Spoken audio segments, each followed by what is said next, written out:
नमस्कार, स्वागत है आपका देश देशांतर में। मैं हूं आरफा खानम शेरवानी। प्रधानमंत्री नरेंद्र मोदी 14 से 19 मई तक चीन, मंगोलिया और साउथ कोरिया के दौरे पर रहेंगे।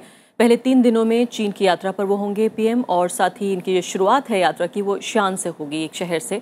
साथ ही बीजिंग और शंघाई जाने का भी कार्यक्रम है। इस दौरान प्रधानमंत्री मोदी वहां के राजनीतिक नेतृत्व से मुलाकात करेंगे और साथ ही कारोबारी बैठकें भी होंगी। सीमा से जुड़े मुद्दे पर बातचीत जो है वो एक अहम हिस्सा है इस यात्रा का। साथ ही भारत की कोशिश ये होगी कि द्विपक्षीय व्यापार में संतुलन बनाने पर जोर दिया जाए।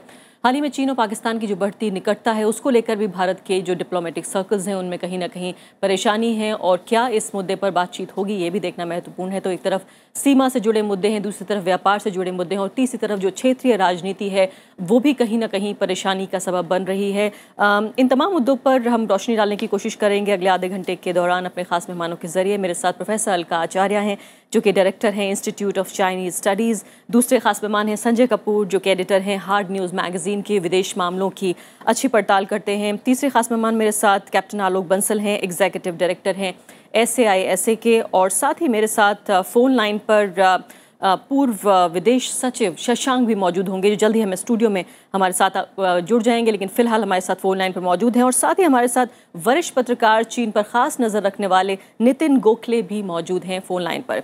सभी मेहमानों का बहुत बहुत स्वागत है। सबसे पहले प्रोफेसर आचार्य, आपके साथ शुरुआत करना चाहती हूँ कि इस विजिट से पहले ही जो 2-3 चीज़ें हैं जो बड़ी खबरें बन रही हैं, बजाय इसके कि जो कोर इश्यूज़ हैं उन पर बात हो। पहली बात तो अखबार में आर्टिकल लिखे जा रहे हैं कि लिटिल ट्रिक्स जो हैं वो मोदी खेल रहे हैं, यानी कि कुछ करने की कोशिश कर रहे हैं बॉर्डर इश्यूज़ पर।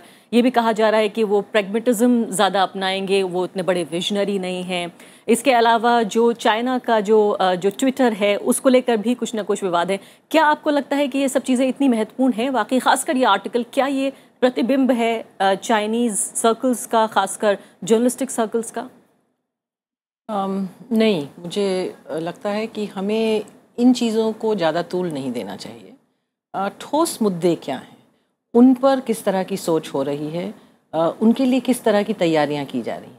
एक पत्रिका में कुछ लेख आया या ये ट्विटर के ऊपर कुछ बात हुई, ये सब बहुत ही आम और बहुत ही छोटी बातें हैं जिनसे हमें के परिप्रेक्ष्य में जब हम बात करते हैं तो ये हो जाता है कि भारत जैसे देश में यहाँ तो बहुत सारी आज़ाद आवाज़ें हैं तो कोई कुछ भी लिख देता है, लेकिन वहाँ चूंकि बहुत ही कंट्रोल्ड है मीडिया तो शायद वैसा कुछ नहीं लिखा जाएगा जो चीन की सरकार को गवारा ना हो। क्या ये हमारा ऑब्जर्वेशन ठीक है? कुछ हद तक ठीक है, लेकिन मुझे लगता है कि हमें ये गलती नहीं करनी चाहिए कि चीन के अंदर सिर्फ एक ही आवाज़ है और वो बड़ी बुलंदी से बोल रही है और वही एक संकेत है कि चीन में सोच क्या हो रही है।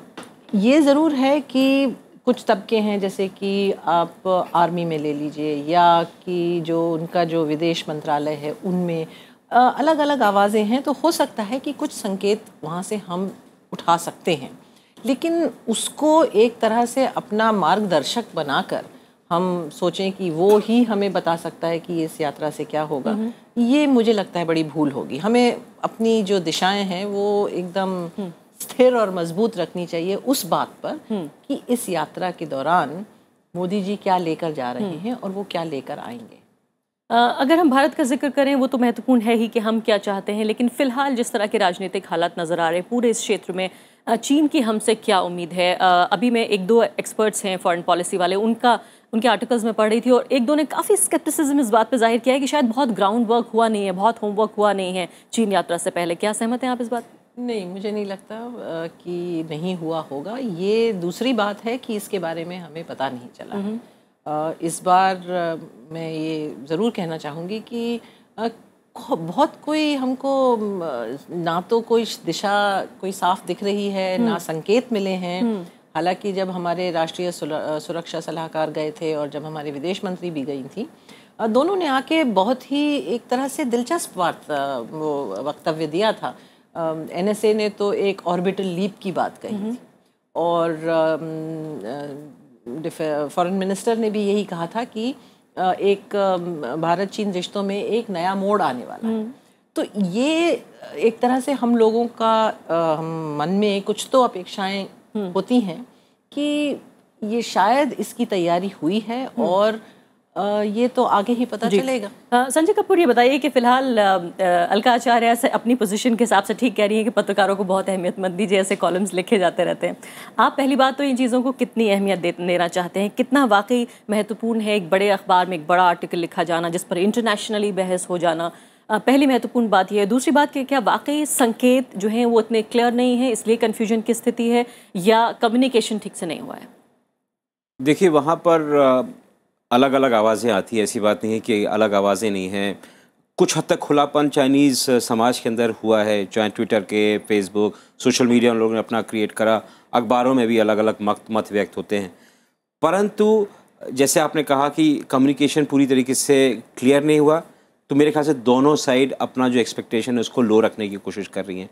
अभी तक अगर आप देखें तो ऑप्टिक्स के बारे में बात हो रही है कि सियान जाएंगे तो होम टाउन डिप्लोमेसी होगी। पहली दफ़ा ऐसा हो रहा है कि वहाँ का राष्ट्रपति किसी को इस तरीके का सम्मान दे रहा है। पहली दफ़ा हुआ था तो मेरे ख्याल से ओबामा को ले गए थे वॉक कराने, पर अपने बीजिंग से बाहर कभी कुछ नहीं हुआ। तो ये अपने आप में एक अनूठी चीज़ है। तो इस तरीके की जो तमाम चीज़ें हैं उसका संकेत देखने की कोशिश करी जा रही है, और चाइनीज़ मीडिया में भी और यहाँ पे भी, कि ये यात्रा अहम है और इसमें कुछ ना कुछ निकलने की संभावना है। कुछ ना कुछ तो ठीक है, लेकिन बात तो कोर इश्यूज की है, बात तो मुख्य मुद्दों की है। कोर इशू तो एक है बॉर्डर का। इसके बारे में प्राइम मिनिस्टर भी कई दफ़ा कह चुके हैं कि इसको हम लोग को सॉर्ट आउट करना है, और मेरे ख्याल से स्ट्रेटेजिक कम्युनिटी में ये है कि पूरा का पूरा समझौता जब तक नहीं होगा तब तक है ना, हालात आगे बिगड़ सकते हैं। कुछ लोगों की सोच ये भी है कि अभी समझौता कर लो, जब चाइनीज़ बात कर रहे हैं, अगर उनकी ताकत और बढ़ गई और उन्होंने कोई ज़मीन पर कब्जा कर लिया तो उनको हिलाना मुश्किल पड़ जाएगा। तो ये काफ़ी हद तक ऐसी आवाज़ें हमको सुनाई पड़ती थी। तो संभव है कि यहाँ पे भी ये सोच है कि आप कम से कम बात आगे बढ़ाइए। अगर आपने शिवशंकर मेनन का भी एक आर्टिकल पढ़ा कुछ दिन पहले, तो उन्होंने कहा कि ये पॉलिटिकल डिसीजन लेना पड़ेगा।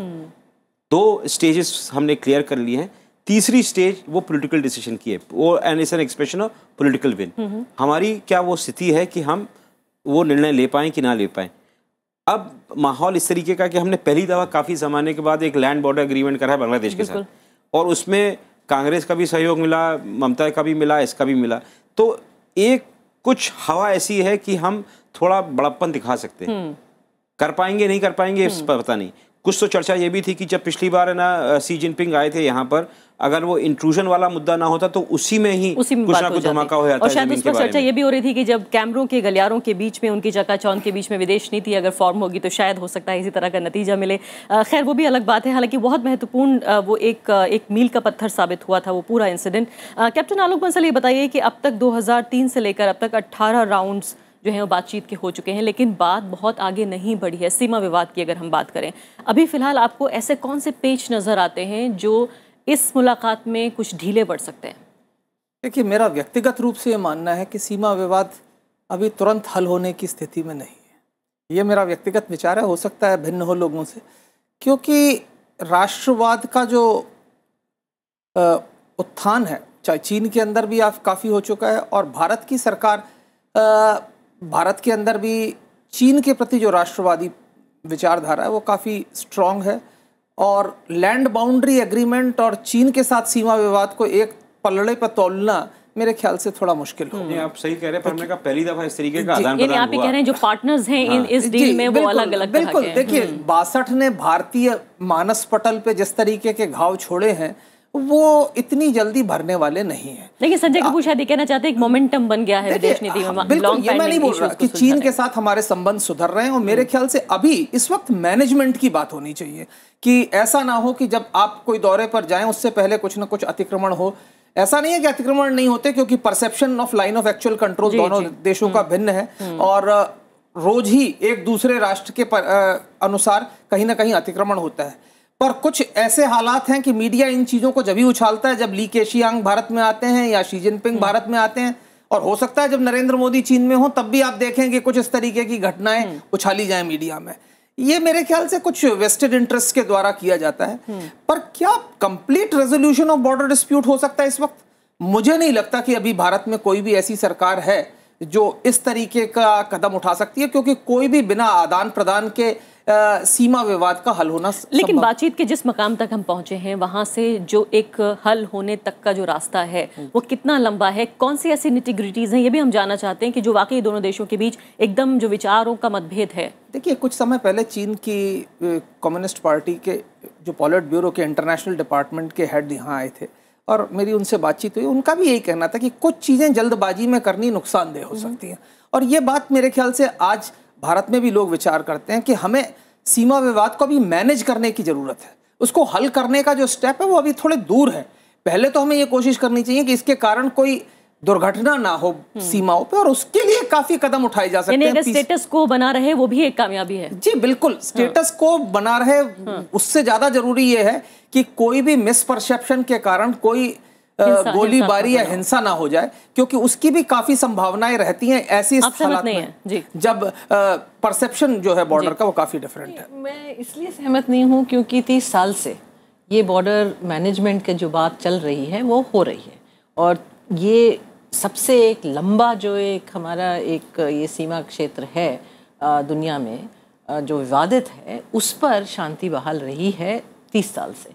और ये नहीं हुआ। हाँ, मुझे नहीं लगता कि हमें मैनेजमेंट के लिए, जैसे अभी उन्होंने कहा खुद ही कि बहुत से ऐसे हमने सिस्टम्स और मैकेनिज्म्स बना रखे हैं, तो मैनेजमेंट का तो इशू है ही नहीं।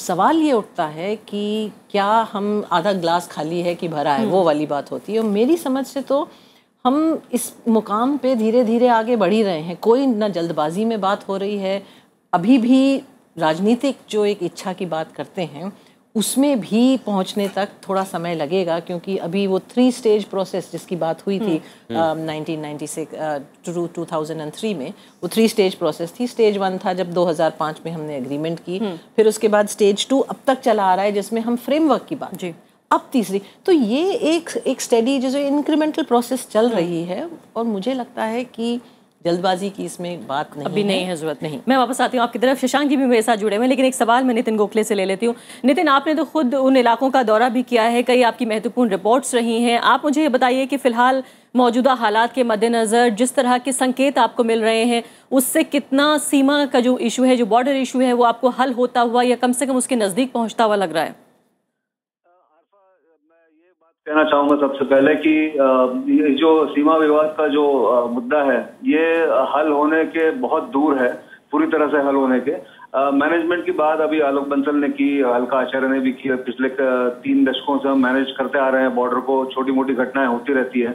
मेरा मानना ये है कि दोनों तरफ से जब तक ये राजनीतिक निर्णय नहीं होता और राजनीतिक इसमें एक डिसाइसिवनेस जब तक नहीं आता है, तब तक बॉर्डर का मसला पूरी तरह से हल नहीं हो सकता। और इसीलिए शायद भारत भी ये चाहता है कि अब बॉर्डर इलाकों में हमारी जो मिलिट्री ताकत है उसको पूरी तरह से चीन के मुकाबले थोड़ा और मजबूत किया जाए। चीन की ताकत और चीन का इंफ्रास्ट्रक्चर तिब्बत में बहुत मजबूत है, बहुत ज्यादा हमसे आगे बढ़ गया है। इसलिए भारत भी चाहता है कि थोड़ा सी ये निगोसिएशन जो है, ये जो टॉक्स जो चलते हैं, इसको चलने देना चाहिए थोड़े दिन और। अगर साल इसमें लग जाए, 2-4 साल, तो कोई दिक्कत नहीं है।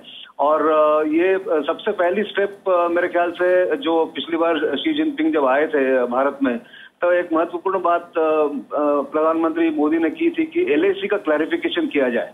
ये एक स्टेप अगर लिया जाए और LAC कहाँ है, कहाँ मौजूद है, तो ये अतिक्रमण की जो एक बात होती है कि भारत के सैनिक उस तरफ चले गए, उनके सैनिक हमारे तरफ आ गए, उसको रोका जा सके, पहली बात तो मेरे ख्याल से ये एक प्रोग्रेस कहा जाएगा।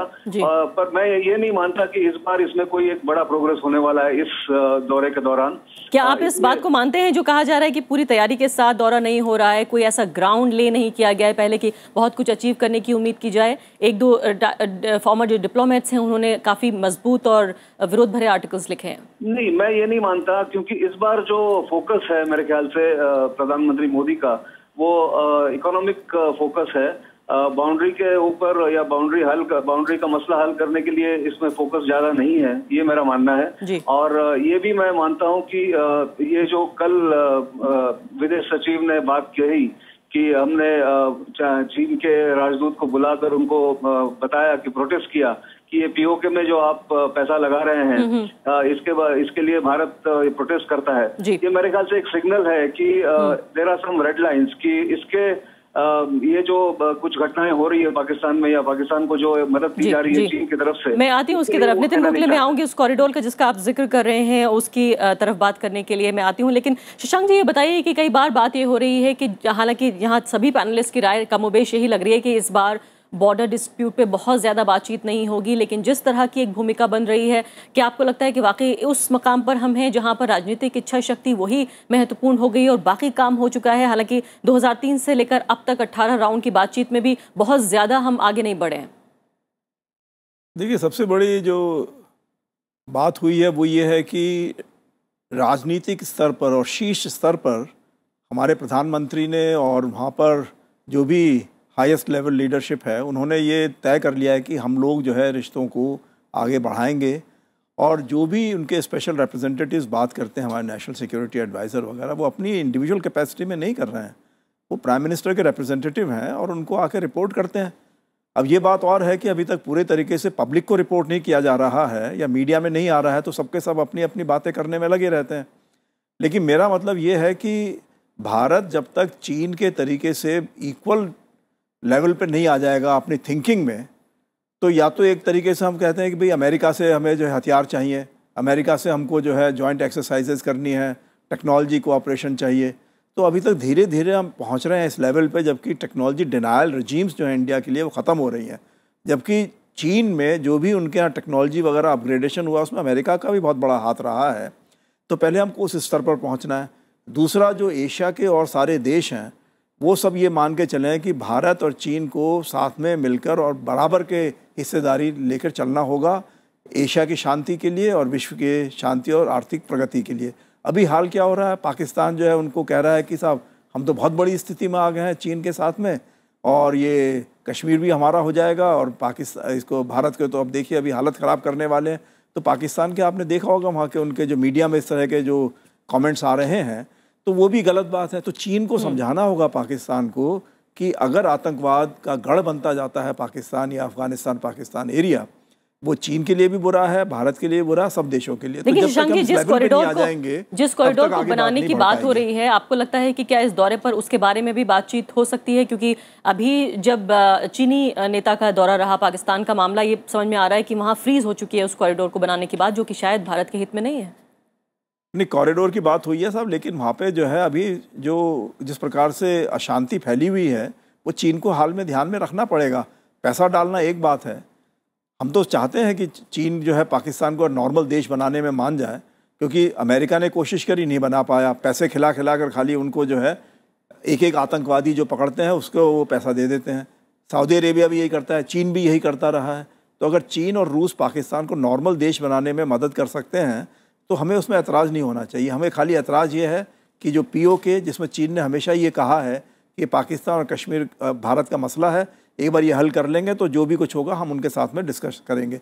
अब उसको वो बदलने में लगे हुए हैं थोड़ा सा, तो वो बदलाव नहीं आना चाहिए, वरना जो हमारे हाईएस्ट लेवल पर डिस्कशंस हुए हैं वो थोड़ी उसमें तकलीफ आ जाएगी। जी, प्रोफेसर अलका आचार्य, बिजनेस की बात करते हैं। खासकर इस सरकार में जो है वो बिजनेस विदेश नीति में जो है वो आर्थिक जो मुद्दे हैं और जो आर्थिक रिश्ते हैं उनको ज़्यादा महत्व दिया जा रहा है। खासकर इस मद्देनज़र अगर देखें तो MFN स्टेटस दोनों देशों ने 1984 में एक दूसरे को दिया। इसके अलावा 1994 में देखें तो डबल टैक्सेशन अवॉइडेंस अग्रीमेंट भी हुआ। उसके बावजूद भी दोनों देशों में जो कारोबारी रिश्ते हैं, $48 बिलियन का ट्रेड डेफिसिट है दोनों देशों में, जिसमें नुकसान पर जाहिर है भारत है। कई बार हमें ये भी दलील दी जाती है कि दरअसल जिस तरह की चीज़ें बनती हैं भारत में और चीन में, ये उसका फ़र्क है, ना कि नीतियों का, जिसकी वजह से ये असंतुलन नज़र आ रहा है। मेरा मानना ये है कि आर्थिक जो रिश्ते हैं उनके ऊपर सबसे अधिक जोर दिया जाएगा इस यात्रा दौरान। मोदी जी का ये अब पहला साल ख़त्म होने को आया है और अब जाहिर है कि उनको घरेलू मुद्दों में भी एक ये बार बार अब उठ के बात आएगी कि आपका जो इलेक्शन प्लैंक था डेवलपमेंट एंड मॉडर्नाइजेशन का, उसमें अब कितने आगे हम जा चुके हैं। और जो अब इस समय भारत को ज़रूरत है वो है निवेश की, इंफ्रास्ट्रक्चर बिल्डिंग की। उसमें चीन का एक योगदान जो है वो बहुत अहम साबित हो सकता है। मुझे लगता है कि मोदी जी भी ये अब भली भांति जानते हैं। हाँ, जापान से कुछ आ रहा है, साउथ कोरिया से कुछ आ रहा है, लेकिन ये तो काफ़ी अरसे से चला आ रहा है। चीन का एक जो तरीका है और जो उनके जो एक्सपीरियंसेस हैं खासकर इंफ्रास्ट्रक्चर डेवलपमेंट में और मैन्युफैक्चरिंग सेक्टर में, उसमें मुझे लगता है काफ़ी एक कोऑपरेशन की पॉसिबिलिटीज। और मेक इन इंडिया को लेकर जो लगातार बात हो रही है, क्या चीन का कोई दिलचस्पी है? चीन नहीं, क्योंकि अब देखिए ऐसा है कि चीन के अंदर भी जो आर्थिक स्थिति है वो अब पलटी खा रही है। उनकी ग्रोथ स्लो डाउन ज़रूर हो रही है, लेकिन अब वो एक दूसरे चरण में जा रहे हैं, जबकि वो चाहते हैं कि अपनी मैन्युफैक्चरिंग इंडस्ट्रीज़ वो बाहर ले जाएं। इसीलिए वो निवेश भी उस तरह से अब उनका जो प्रोसेस है चल रही है। आपसी जो एक आर्थिक रिश्ता है उसको मैं ज़्यादा अहमियत इसलिए नहीं देती हूँ क्योंकि ये आप दो देशों के जो स्थिति है उसके आधार पर आदान प्रदान होता है। तो भारत के पास जो चीज़ें हैं इस समय वो है आपके नेचुरल प्रोडक्ट्स, इसलिए आप वो एक्सपोर्ट कर रहे हैं। सो बायलैटरल जो आपने ये जो डेफिसिट बताई है इसमें हम ज़्यादा परेशान ना हो क्योंकि धीरे धीरे स्थिति बदल जाएगी। बातें ये दलीलें दी जाती हैं, अक्सर ये कहा जाता है कि कारोबार तो हो रहा है लेकिन फायदा किसको हो रहा है। संजय कपूर जी, इसके अलावा अगर सरकार का पॉइंट ऑफ व्यू बता लूंगी कि जो प्रॉब्लम होती है जबकि ओवरऑल जो ट्रेड बैलेंस है एक कंट्री का उसमें आप डेफिसिट जा रहे हैं, बायलैटरल ट्रेड लेवल्स में वो ऊपर नीचे होता ही रहता है जी, लेकिन फर्क कुछ ज्यादा है यहाँ पर। मैं इसमें और चीज़ जोड़ना चाहता था कि अभी तक चाइनीज़ इन्वेस्टमेंट यहाँ पे इसलिए भी नहीं आया है कि अगर आप देखें दुनिया भर में किस तरीके का चाइनीज़ इन्वेस्टमेंट होता है। अफ्रीका में जाते हैं तो अगर $1 बिलियन लगाए तो उसके साथ 10,000 लोग चाइनीज़ जाते हैं। जितना भी कंस्ट्रक्ट करते हैं वो चाइनीज़ लेबर के साथ करते हैं। और मुल्कों के जो लेबर है it's a labour replacing kind of investment. Hindustan में अगर वो करेंगे, India is a labour intensive economy, have we thought through, हमने सोचा है कि किस तरीके से चाइनीज़ इन्वेस्टमेंट को लाएंगे। अगर यहाँ पर स्पेशल इकोनॉमिक जोन में लगा रहे हैं तो काम करने वाले क्या मेक इन इंडिया चाइनीज़ करेंगे कि Indians will do make in India? Employment replacing होगा कि एम्प्लॉयमेंट क्रिएट होगा? इसके बारे में मुझे लगता है कि ज़्यादा सोचा नहीं गया है क्योंकि वहाँ पे जो इन्वेस्टमेंट की पॉलिसी है it is also meant for creating employment, रोज़गार देने के लिए उनके अपने लोगों को। तो आप देखिए कि हर मुल्क में जहाँ जहाँ गए हैं अपने लोग लेके गए हैं। बिल्कुल। तो आप दूसरा सवाल, मैं सवाल ये पूछना चाह रही थी आपसे कि अगर सरकार का पॉइंट ऑफ व्यू देखने की कोशिश करें तो वरिष्ठ नेता राम माधव ने जो है एक लंबा चौड़ा लेख लिखा है, उसमें उन्होंने खासकर ये लिखा है कि जो स्पेस है, जो जगह है, वो चीन और भारत दोनों के लिए काफ़ी है। यानी कि प्रतिस्पर्धा होने के बावजूद भी जगह इतनी कम नहीं है कि शायद एक ही देश रह पाएगा। और ख़ासकर उन्होंने ये भी कहा कि ईस्ट में जो है ये 2 उगते हुए सूरज हैं। क्या इससे सरकार का पॉइंट ऑफ व्यू भी पता चलता है? क्योंकि हमें मालूम है कि यूपीए सरकार के दौर में जब इनकर्जन्स हुए थे तो कितना राष्ट्रवादी जो भावनाएँ थीं उस वक्त बीजेपी ने उठाई थी, लेकिन इस वक्त अगर देखें तो बिल्कुल एक तरीके से रिवर्स नज़र आ रहा है। कुछ समय से चीन की सरकार और चीन के थिंक टैंक्स वगैरह आरएसएस को काफ़ी एंगेज कर रहे हैं। कई सारी यात्राएं हुई, अभी कुछ रिपोर्ट्स भी आई कितने लोगों से। तो अब ये दिखाई पड़ रहा है कि जो चाइनीज़ नज़रिया है हिंदुस्तान और चीन के बारे में वो अभिव्यक्त हो रहा है इनके माध्यम से। तो चीन काफ़ी समय से बात करता है non zero relationship, win win relationship, जिसमें आपका भी फ़ायदा हो हमारा भी फ़ायदा हो। वो आरोप लगाते हैं कि वेस्ट के साथ जो रिलेशनशिप है वो ज़ीरो सम गेम होता है, उसमें उन्हीं का फ़ायदा होता है। तो वो पूरा जो रिलेशनशिप है मुल्क के बीच, दोनों मुल्कों के बीच में, उसको बदलने की कोशिश कर रहे हैं। तो पता नहीं क्योंकि ये संभव होगा कि नहीं होगा, क्योंकि हम लोग एक सोच से ग्रस्त हैं कि हम चीन के साथ रिश्ता नहीं कर सकते क्योंकि हमारे वो एडवर्सरी हैं। तो जब तक उस सोच से मुक्त नहीं होंगे और अगर आरएसएस और राम माधव इसके बारे में लिख रहे हो, सोच धीरे-धीरे बदल रही है, अगर रहे तो हो सकता है अच्छी बात है, पॉजिटिव अच्छी बात है। जी हाँ कैप्टन आलोक मसल, ये बताइए कि फिलहाल कारोबार पर फिर से वापस आते हैं। ब्रिक्स को लेकर बात हो रही है और जिस तरह के इकोनॉमिक कोलैबोरेशन की बात हो रही है, खासकर इस क्षेत्र में कहीं ना कहीं चीन में ये दिलचस्पी पैदा हो रही है कि भारत को साथ लेकर चला जाए। देखिए, इसमें कोई शक की बात नहीं है और चीन आज हमारा सबसे बड़ा ट्रेडिंग पार्टनर है, इसमें तो कोई शक है ही नहीं।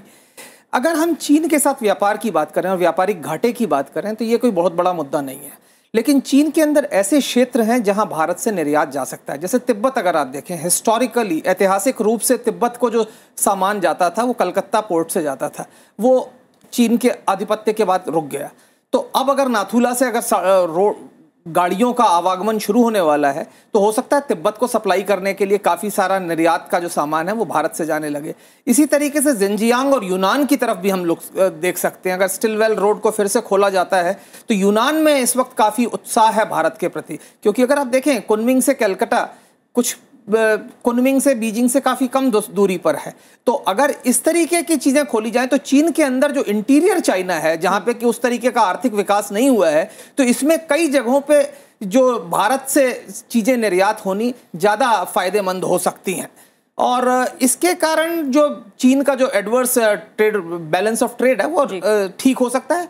दूसरा क्या है, ये बैलेंस ऑफ ट्रेड को हम इन्वेस्टमेंट के द्वारा रेक्टिफाई कर सकते हैं। और यहां मैं ये कहूंगा कि भारत में चीन कोई भी ज्यादा लेबर नहीं लेके आए। देखिए, हायर लेवल और मिड लेवल पे मैनेजेरियल पोजीशंस में हर विदेशी कंपनी अपने कुछ मैनेजर्स लाती है, पर आज भी चीन का यहाँ भारत में कई क्षेत्र में बहुत निवेश है, पर कहीं पे भी ग्रास रूट लेवल पे वर्कर्स उनके नहीं आए हैं। बिल्कुल। आखिरी मेरे पास 2 मिनट बचे हैं, बिल्कुल फिलहाल 2 सवाल लेना चाहती हूँ। नितिन गोखले, अगर आप अभी फोन लाइन पे मौजूद हैं हमारे साथ, तो सवाल आपसे ये पूछना चाहती हूँ कि कुछ ही दिनों पहले का ये प्यू पोल है जिसमें 72% भारतीय जो हैं वो चीन के साथ जो सीमा के हालात हैं उन पर चिंतित हैं। क्या आपको लगता है कि चीन के साथ जो बॉर्डर इशू है हमारा, वो कहीं ना कहीं पब्लिक परसेप्शन का मुद्दा ज्यादा है? नहीं, बिल्कुल पब्लिक परसेप्शन के अलावा ये हार्ड रियलिटी भी है कि आपका ये मुद्दा जो है ये रहेगा और इट ओवरशैडोज जो दोनों के रिलेशनशिप है। सबसे ज्यादा ये अहम मुद्दा है और जब तक ये सॉल्व नहीं होगा पूरी तरह से भारत और चीन मित्र नहीं बन सकते हैं, ये मेरा मानना है। जी हाँ, शुक्रिया। शशांक जी, आखिरी सवाल कि फिलहाल किस तरह की उम्मीद की जाए, कौन सी ऐसी चीजें हैं जो आपको लगता है कम से कम इस दौरे में कुछ के लिए जमीन तैयार होगी और कुछ आप होते हुए देखना चाहेंगे? देखिए, कई रूट्स हम लोग चीन के साथ में आइडेंटिफाई कर सकते हैं। उसमें जो है पिलग्रिम सेंटर्स वगैरह के लिए जो है उसमें मदद मिल सकती है भारतीयों को वहाँ जाने के लिए। और दूसरा, अगर कभी पाइपलाइंस वगैरह की बात चलती है तो वो भी देखा जा सकता है किस तरह की पाइपलाइंस जो हैं चीन और भारत के बीच में सेटअप की जा सकती हैं, चाहे तो सेंट्रल एशिया से चीन के थ्रू आ रही हों या अफ़गानिस्तान होते हुए तुर्कमेनिस्तान से भारत के थ्रू चीन में जाएं। तो आइडेंटिफाई किए जा सकते हैं सारे एरियाज़, जो कि दोनों के लिए विन विन टाइप की सिचुएशन बन सकती है। अभी तक हमेशा भारत में ये फीलिंग रही है कि सारे इनिशिएटिव चीन की तरफ से आ रहे हैं। भारत ने अभी पूरे तरीके से शायद सोच विचार के अपने काउंटर प्रपोजल्स नहीं दिए हैं। तो ये मेरे ख्याल से बात अगर आगे बढ़ती है तो इसमें ज़रूर कुछ ना कुछ हमको, और सॉफ्ट पावर के तौर पर जो है वो योगा का इस्तेमाल किया जाएगा। इसके अलावा आमिर खान साहब जो है वहाँ अपनी पीके फिल्म भी रिलीज़ कर रहे हैं। जी बिल्कुल, ये तो चीन वाले जो है ये तो बुद्धिज़्म का जो है अपने को गढ़ बनाना चाह रहे हैं, जबकि उनको मानना, वहाँ के जो बुद्धिस्ट हैं वो मानते हैं कि जो अगर उनके कोई गुरु हो सकते हैं, स्पिरिचुअल गुरु, वो खाली भारत में ही मिल सकते हैं। और मेरे ख्याल से ये बात हमको ध्यान में रखनी चाहिए कि भारत के जो है राजगुरु चीन के लिए भी विश्व के लिए भी होने के बड़े चांसेस हैं। तो योगा जो है एक प्रकार से शुरुआत है, अभी आगे देखिए मेरे ख्याल से हमको इतना घबरा के नहीं रहना चाहिए। जी हाँ, बहुत बहुत शुक्रिया सभी मेहमानों का। तो साफ तौर पर अगर देखा जाए तो ये यात्रा बहुत महत्वपूर्ण है तीनों देशों की, और खासकर नज़र मंगोलिया पर भी रहेगी जहाँ कोई भी भारतीय प्रधानमंत्री पहली बार जा रहा है। तो क्या इस पूरी यात्रा का जो पूरा हाल हम आपके सामने लाते रहेंगे। फिलहाल अभी के लिए इतना ही, नमस्कार।